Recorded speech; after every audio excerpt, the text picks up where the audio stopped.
Hello friends, in this video we discuss about carbohydrate metabolism. Carbohydrate metabolism plays central role in energy provision for cell functioning. It is the breakdown of carbohydrate into smaller units. Carbohydrates are usually taken into cells once they have been digested into monosaccharides.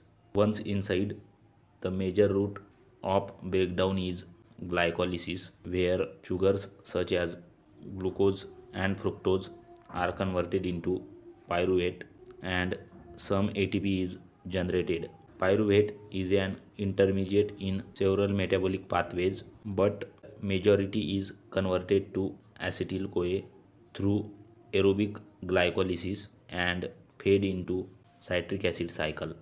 Although some more ATP is generated in citric acid cycle, the most important product is NADH. This oxidation releases carbon dioxide as a waste product. In anaerobic condition, glycolysis produces lactate through the enzyme lactate dehydrogenase.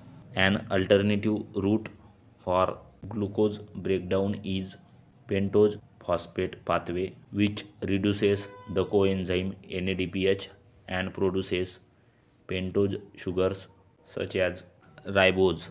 If you like the video, share with your friends and please do subscribe our YouTube channel. Hit the bell icon to get update of latest notification from our channel. Thanks for watching.